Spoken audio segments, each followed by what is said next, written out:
तो आज 24 जून 2020 की the Indian express news discuss कर लेते हैं।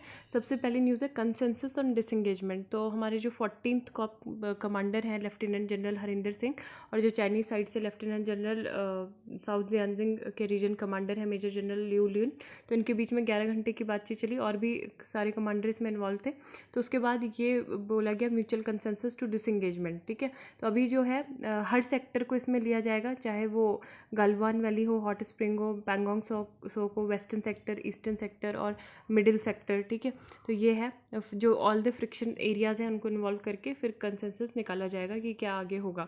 लेकिन अभी भी है no timeline for the process has been decided yet which will involve further meetings between local military commanders. ठीक है, तो ये है। नेक्स्ट न्यूज़ है China watching, Jaishankar says respect law partners interest. तो अभी जो मीटिंग चल रही है वर्चुअल मीटिंग आरआईसी लीडर्स के बीच में। ठीक है, आरआईसी क्या है? रशिया, इंडिया एंड चाइना का एक ग्रुप है, और यहाँ पे एस जयशंकर और रशिया की साइड से सर्जीव लैवरोव और वांग यी जो है चाइनीज़ साइड से हैं। ठीक है, तो ये मीटिंग चल रही है। आरआईसी के बारे में मैंने बताया था 1990s के टाइम पे जो रशियन पॉलिटिशियंस थे उन्होंने इसको किया था, मतलब जो भी वेस्टर्न कंट्रीज़ हैं, ठीक है, वेस्टर्न पावर्स हैं, तो उसको काउंटर करने के लिए एक तरह से ये था कि उनका मतलब पूरी तरह से मोनोपोली क्रिएट ना हो जाए। तो 1998 में इसको इस्टेब्लिश किया गया था। और ग्लोबल जो अगर हम बात करें ग्लोबल जीडीपी, तो ये तीनों ही कंट्री कितना करती है? 33% कंट्रीब्यूट करती है ग्लोबल जीडीपी का, और ग्लोबल लैंड मास का 19% करती है रशिया, इंडिया, चाइना। ठीक है, आरआईसी। और बाकी जो इनमें से जो दो पावर हैं रशिया और चाइना, वो यूनाइटेड सिक्योरिटी काउंसिल में परमानेंट मेंबर भी हैं। इंडिया को भी एस्पायर किया जा रहा है, मतलब यूनाइटेड नेशन सिक्योरिटी काउंसिल में। और इसके साथ ही तीनों ही कंट्री क्या है? न्यूक्लियर पावर कंट्रीज़ भी हैं। ठीक है, 2 P5 में हो गई, बाकी न्यूक्लियर 5 तो है ही, तो इसलिए बहुत ज़्यादा इंपॉर्टेंट है। नेक्स्ट जो न्यूज़ है, first time after 2001 India cuts Pakistan mission strength by half. तो दोनों ही साइड से मतलब बोला है। सबसे पहले 2001 में हुआ था, 2 इंडियन हाई कमिश्नर को आपको पता है, क्योंकि पाकिस्तान ने डिटेन किया था, फिर बाद में रिलीज़ कर दिया गया था, है ना, सेवरल आवर्स ऑन जून 15। तो उसके बाद हमने प्रोटेस्ट लॉन्च किया था उसमें, क्योंकि हमारे जो हाई कमिश्नर थे उनकी काफ़ी ज़्यादा सीवियर इंजरी थी, है ना, तो टॉर्चर किया था उनको, ब्रुटैलिटी उनके साथ हुई थी। तो इस वजह से हमारा ये कहना था कि पाकिस्तान ने क्या किया है, जो वियना कन्वेंशन है ऑन डिप्लोमेटिक रिलेशंस 1961, उसका वायलेशन किया है। और साथ में जो 1992 का जो बायलैटरल कोड ऑफ कंडक्ट है, जो केवल इंडिया और पाकिस्तान के बीच में है, ठीक है, कि आपको आपके देश के जो भी डिप्लोमेट्स होंगे उनका क्या करना पड़ेगा? सिक्योरिटी और सेफ्टी इंश्योर करनी होगी, तो उसका भी वायलेशन पाकिस्तान द्वारा किया गया है। तो ये चीज़ हमने बोला है। और आर्टिकल 30 बहुत ज़्यादा इंपॉर्टेंट है वियना कन्वेंशन का।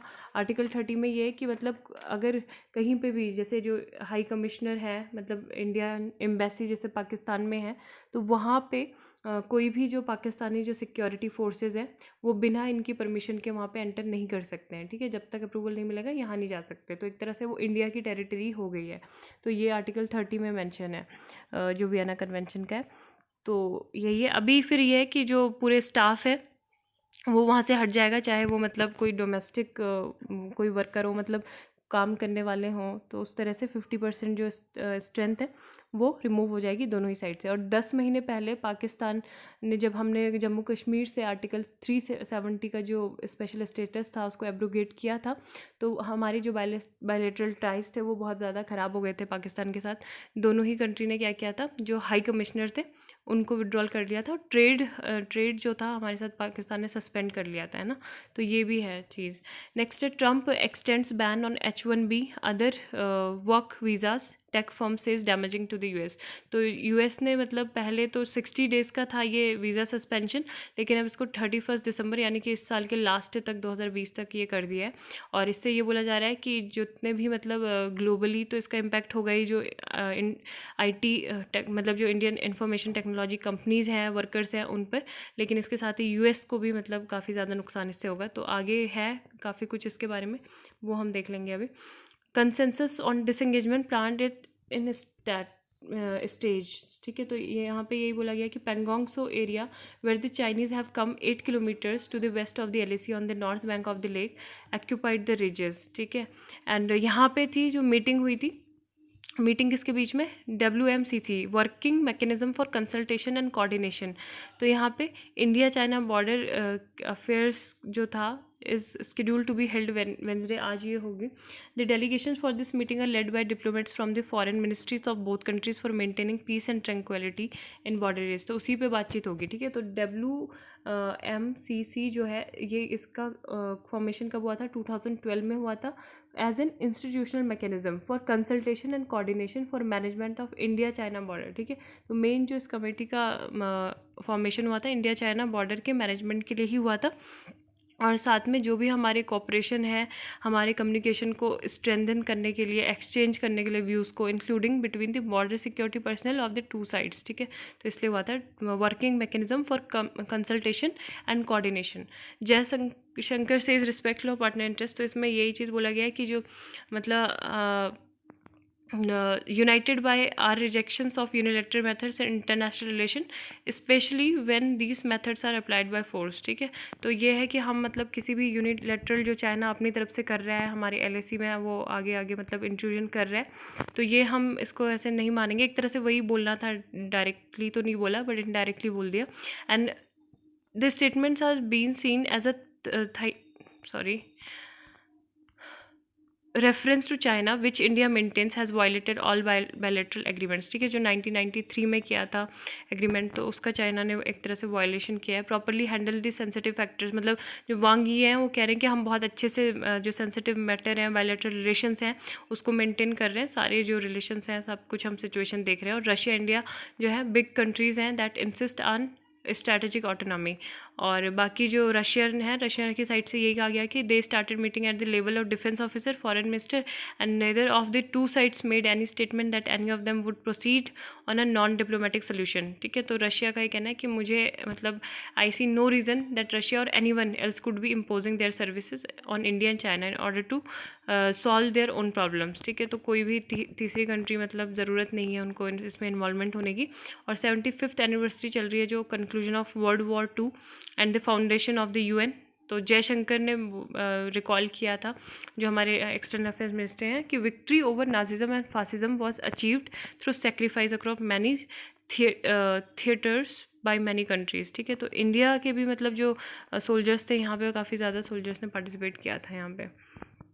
नेक्स्ट जो है यहाँ पे वही है जो डिप्लोमेटिक को वापस भेजा है. तो पाकिस्तान का ये कहना है कि वो एस्पिन जो हमारे हाई कमिश्नर थे उनको हमने इसलिए पकड़ा था क्योंकि फेक करेंसी उनके पास थी, और एस्पिनाज जो षड्यंत्र वाली जो एक्टिविटीज़ होती है टेररिस्ट ऑर्गेनाइजेशन से रिलेटेड, वो उसमें मिले हुए थे, है ना. तो ये चीज़ है. And these official who have return to India on 22 June provided graphic details of the barbaric treatment. This statement said the behavior of Pakistan and its official is not in conformity with the Vienna Convention and bilateral agreement, जो मैंने 1992 का already बता चुका है. Next यहाँ पे है portable ventilator made by AIIMS neurosurgeon goes live, ठीक है. तो इसका नाम क्या है, AGVA, चीपेस्ट वेंटिलेटर है, डेवलप्ड बाय दीपक अग्रवाल, ठीक है. ये क्या है, प्रोफेसर दीपक अग्रवाल, अगवा कोविड, ठीक है. ये आप याद रखना, AGVA कोविड. तो ये इम्पोर्टेंट था.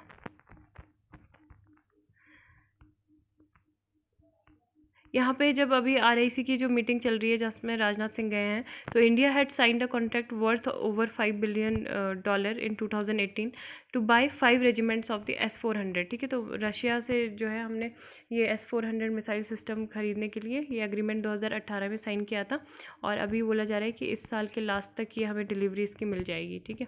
यहाँ पे हेरिटेज पुश है. तो हेरिटेज पुश में जो एंशिएंट इंडियन नॉलेज सिस्टम को थोड़ा सा इम्प्रूव करने के लिए, और जो हमारे स्कूल में बच्चे हैं वो इसको थोड़ा सीखे जाने, तो जो ड्राफ्ट न्यू एजुकेशन पॉलिसी है उसमें इसकी काफ़ी ज़्यादा इसको स्ट्रेस दिया गया है कि मतलब एंशिएंट इंडिया नॉलेज सिस्टम के बारे में बच्चे जाने. और HRD मिनिस्टर ने एक क्या किया, एक्सक्लूसिव रिसर्च डिवीज़न वो खोलेंगे which will be tasked with spreading the country's heritage and tradition. तो उसका नाम क्या होगा, IKS मतलब इंडियन नॉलेज सिस्टम, ठीक है, इंडियन नॉलेज सिस्टम. तो यही है, इसमें मतलब इंडियन फिलोसफी, आयुर्वेदा, योगा और टीचिंग, जो उपनिषद की जो टीचिंग है उसके बारे में होगा. साइंटिफिक अचीवमेंट जो हमारे एंशिएंट इंडिया में हुए थे, है ना, एस्ट्रोनॉमी से रिलेटेड, तो ये सब भी इसमें ऐड किया जाएगा. 5 दिन में 40,000 जो चाइनीज़ सर्चेज हैं for vulnerabilities in Indian cyber space वो देखे गए, ठीक है. तो ऐसा मुंबई पुलिस का कहना है, साइबर पुलिस. तो काफ़ी ज़्यादा जो फिशिंग एक्टिविटी है जो ओरिजिनेट हो रही थी चेंगडू सिटी जो चाइना में है, सिंचुआन प्रोविंस के, तो यहाँ से रजिस्टर की गई है, ठीक है. तो वो मतलब काफ़ी सारे जो हमारे जो साइबर स्पेस है उसको हैक भी कर सकता है चाइना, तो यही चीज़ इसमें बोली गई है। नेक्स्ट जो न्यूज़ है,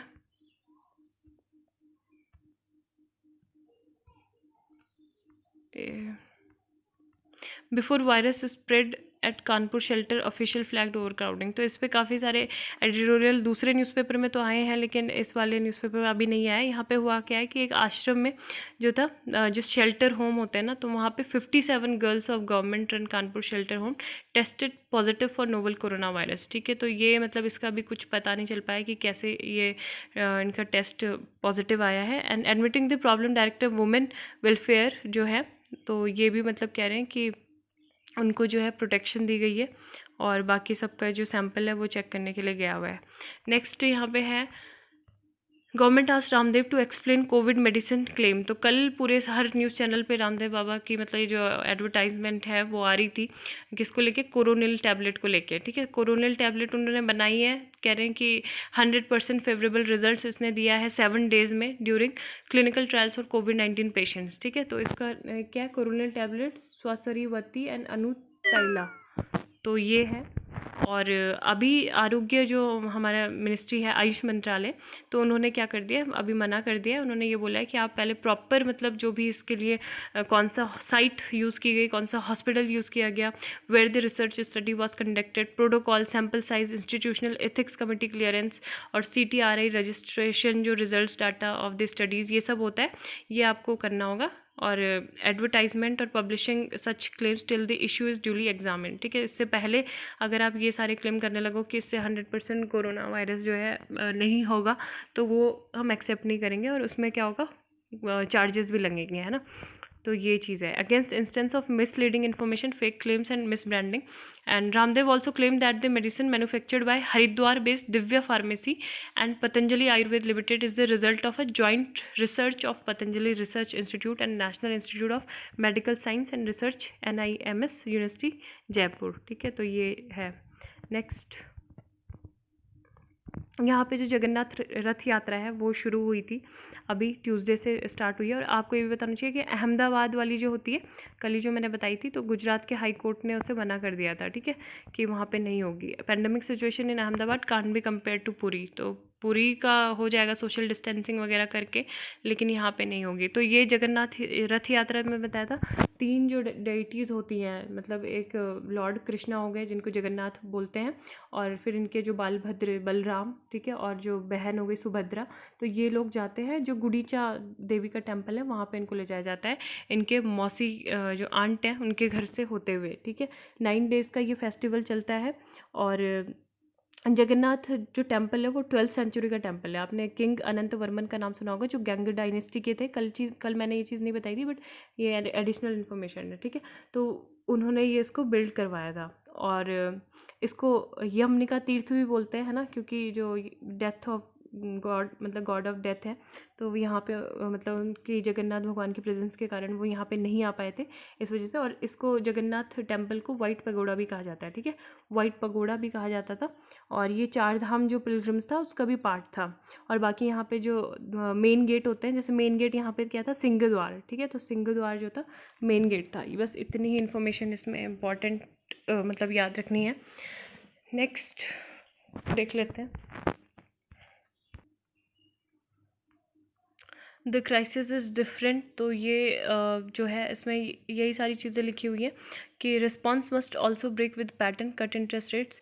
जो हमारी इकोनॉमी है उसमें मतलब किस तरह के, जो एक तरह से वेल इस्टेब्लिशमेंट एक पैटर्न होता है कि जो भी जब इकोनॉमिक क्राइसिस होता है, जो इमर्जिंग मार्केट्स होता है उसमें आता है, तो वो चीज़ मतलब धीरे धीरे होती रहती है स्टेप वाइज। जैसे सबसे पहले क्राइसिस होता है तो वो किस कारण होता है, जो कमज़ोर हमारी जो राजकोषीय और जो मौद्रिक नीति होती है, फिजिकल एंड मॉनेटरी पॉलिसी, है ना।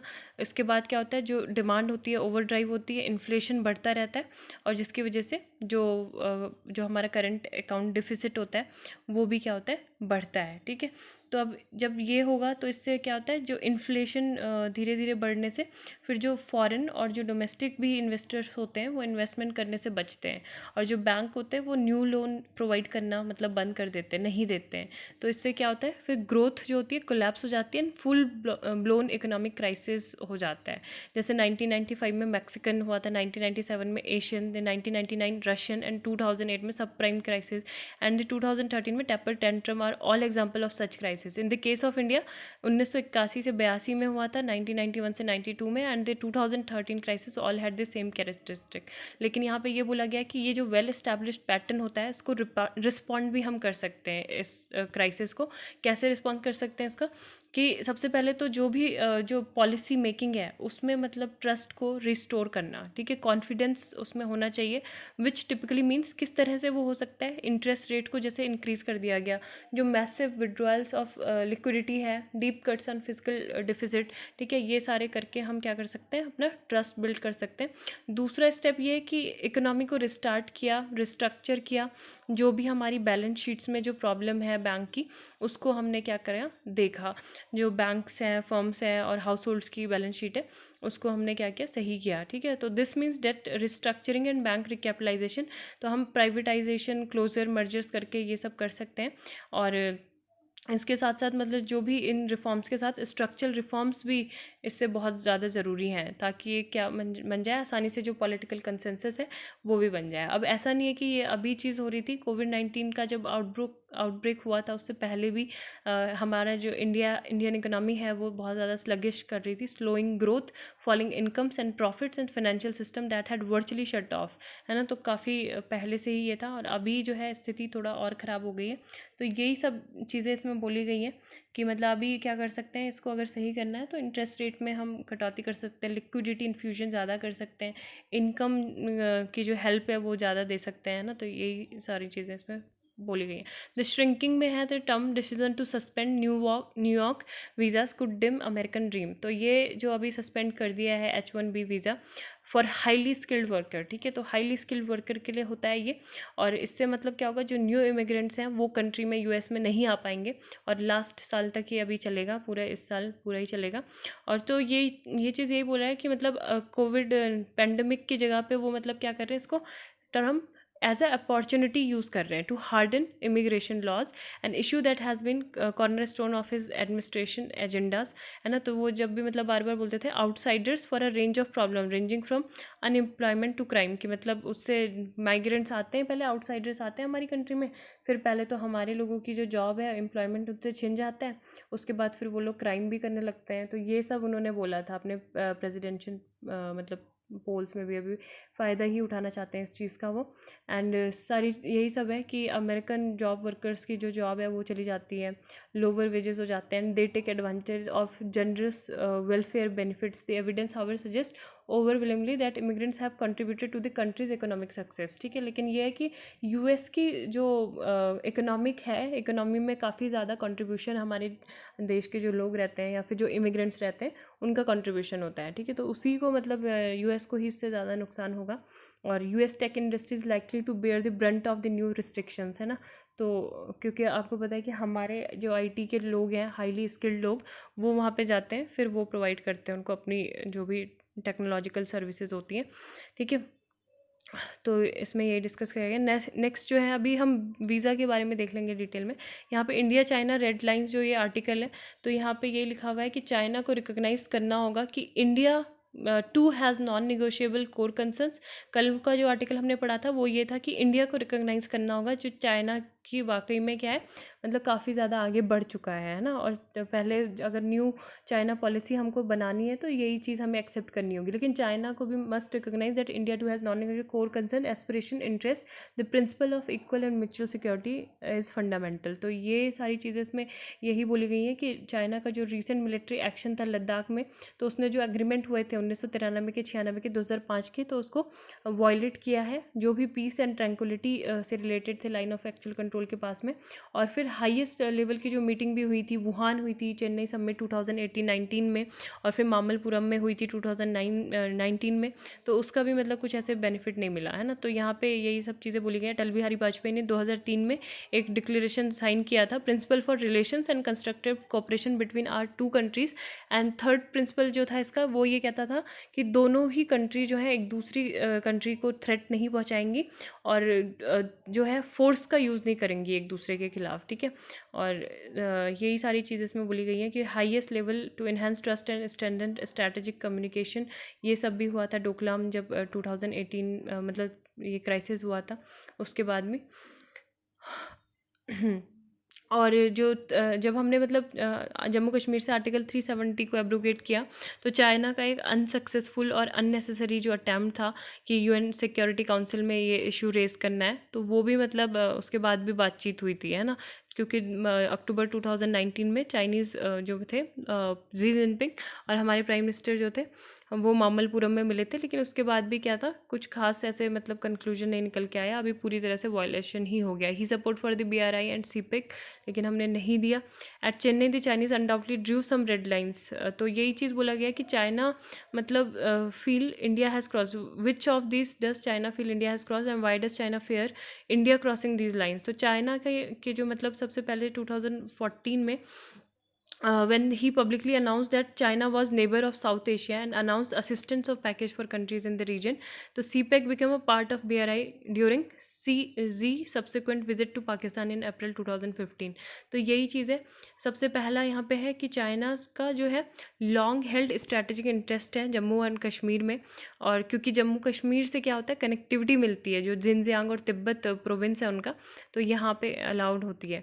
And we in India have wrongly argued, हम मतलब काफ़ी टाइम से ये आर्ग्यू करते हैं कि पाकिस्तान की वजह से जो जम्मू कश्मीर में जो इशू है वो पाकिस्तान की वजह से प्रॉब्लम है, लेकिन चाइना क्या कर रहा है, China is as big an issue but has quietly hidden behind Pakistan covers, ठीक है। तो वो मतलब एक तरह से चाइना उसके पीछे है।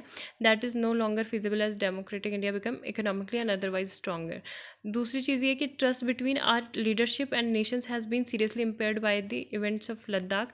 अभी तो मतलब इतना ज़्यादा अब हो नहीं सकता, जो ट्रस्ट खो गया है। एंड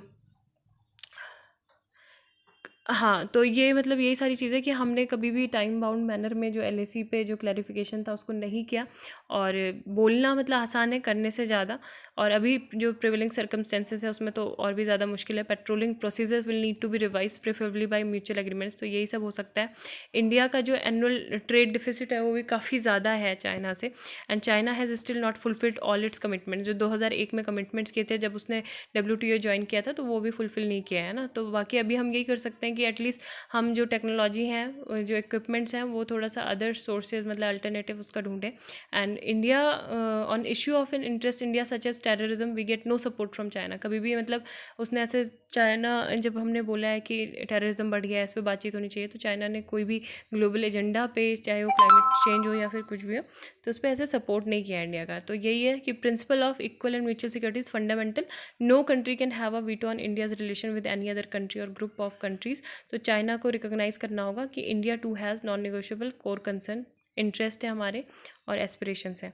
यहाँ पे PLA के बारे में दिखा गया कि PLA जो है हमेशा से ही वो ईस्टर्न लद्दाख में उसका एक्स्ट्रा ऑर्डिनरी इंटरेस्ट रहा है, स्पेशली जो दौलत बेग ओल्डी रोड है ना, Darbuk Shyok, Daulat Beg Oldi road, Chipchap river, track junction and Karakoram pass. तो ये चीज़ इसमें बोली गई है। Next, how H1B pause will hit Indians, ठीक है। तो यहाँ पे ये वीज़ा जो अप्रूवल्स हैं वो भी यहाँ पे दिखे गए हैं। Initial approvals for H1B visas in 2019, Amazon में सबसे ज़्यादा, Google, Tata consultancy service, Microsoft, Cognizant, tech solution, Facebook, IBM, Apple, Intel, ठीक है। तो ये सारी कंपनियाँ। और यहाँ पे ये बोला गया कि H1B and other work visas होते क्या हैं, तो H1B is the most popular among Indian IT companies, और जो इंडियन IT वर्कर्स होते हैं उनके बीच में बहुत ज़्यादा पॉपुलर है। H1B visa is given to an individual, उस इंडिविजुअल को दिया जाता है जो क्या होते हैं, to work in a speciality occupation. तो ये है, ठीक है। हाईली स्किल्ड वर्कर्स को इशू किया जाता है, और जो अभी हैं 65,000 ऐसे हैं जिनको इशू किया गया। The other 20,000 can be allotted to highly skilled workers, जिनके पास हायर एजुकेशन और मास्टर डिग्री हो US यूनिवर्सिटी से, तो उनको भी मिलता है। L1 वीज़ा होता है, ये क्या अलाउ करता है, कंपनीज़ को ट्रांसफ़र करता है, ठीक है। जो भी हाईली स्किल्ड वर्कर्स होंगे तो उनको US भेज देगा 7 साल के लिए L1 वीज़ा में। और H2B visa allow food and agriculture workers to seek employments in the US, ठीक है। AG कैटेगरी का जो वीज़ा होता है वो इंटर्न्स, ट्रेनीज़ और टीचर्स को दिया जाता है कि वो US में क्या कर सके, कुछ काम या जॉब कर सकें। और जनवरी 2017 में after taking over as president, Donald Trump ने बोला था कि जो लो कॉस्ट वर्कर्स हैं, they were hampering the economic and undercutting jobs of citizens, ठीक है। तो इनका बार बार ये कहना था कि जो हमारे मतलब जो डोमेस्टिक वर्कर्स हैं उनको मतलब काफ़ी ज़्यादा इससे झेलना पड़ रहा है, तो इस वजह से हम ये कर रहे हैं। What does it impact? तो this means who do not have a non migrant visa as of June 23 और outside the US will not be allowed to enter the country until December 31, ठीक है। December 31 तक enter नहीं कर सकते।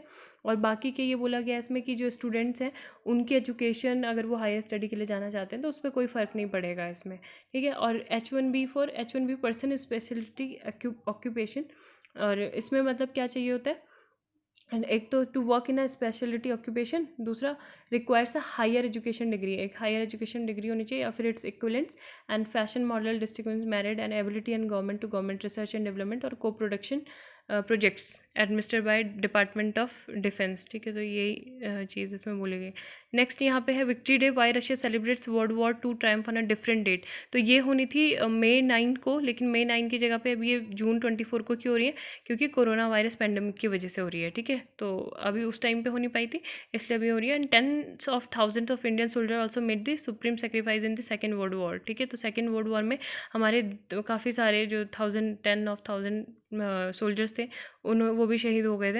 And who is participating in the parade Wednesday, 90 minutes तक ये होगी, और 19 कंट्रीज़ के जो लोग हैं मतलब पर्सनल है वो सारे इसमें होंगे, इंडिया चाइना के भी होंगे।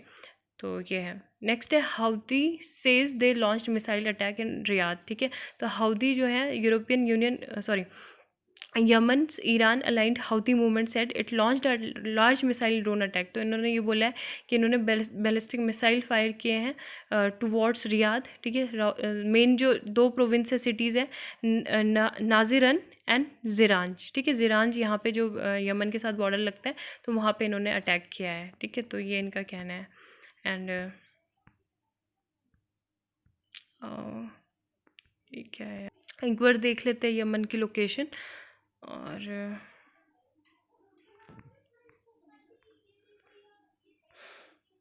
ये है, ठीक है। ये वाला जो है जज़ान, और यहाँ पे ही एक और सिटी है, ठीक है। सना यमन की कैपिटल है, सना। और जो ये सऊदी अरब का बॉर्डर है, यहाँ पे एक और सिटी है, ये नजरान, ठीक है। तो यहाँ पे बोल रहे हैं कि हाउदी ने जो है अटैक किया है। हाउदी है कौन बेसिकली वो भी पता होना चाहिए।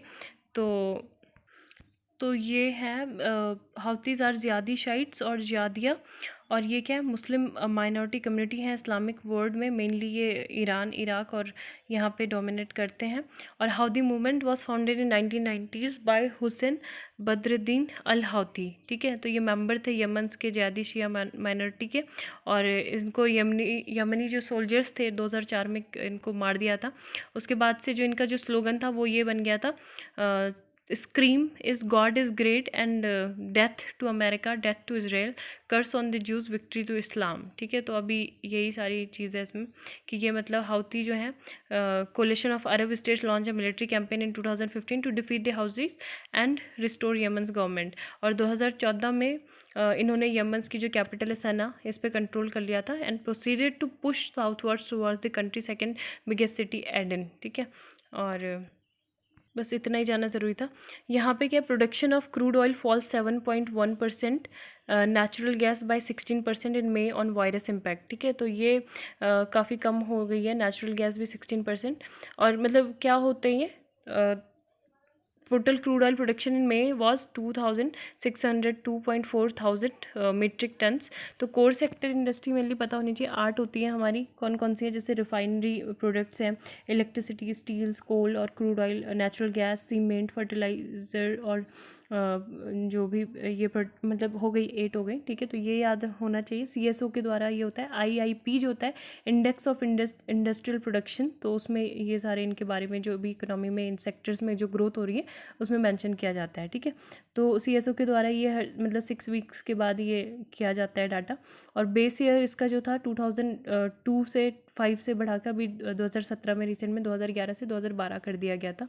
और यहाँ पे जो दूसरी न्यूज़ है कि anti dumping duty on certain steel products from China, south Korea, Vietnam. तो गवर्नमेंट ने एंटी डंपिंग ड्यूटी लगा दी है इस पर।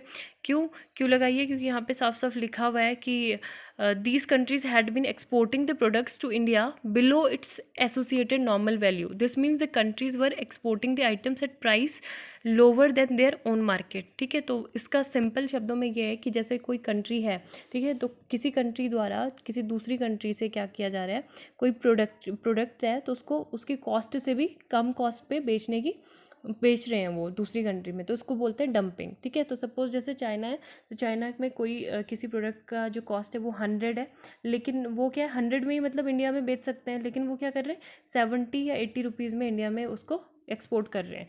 तो तब यहाँ पे हमको ये WTO के द्वारा भी मतलब ये क्या दिया गया, एक राइट दिया गया कि हम जो हमारे डोमेस्टिक जो सेम सिमिलर टाइप की जो इंडस्ट्री हैं उनको प्रोटेक्ट करने के लिए यहाँ पे एंटी डंपिंग ड्यूटी लगा सकते हैं. ठीक है, तो थैंक यू, आज के लिए बस इतना ही. उम्मीद है आपको लेक्चर पसंद आएगा. हैव अ नाइस डे और like share and subscribe. Thank you.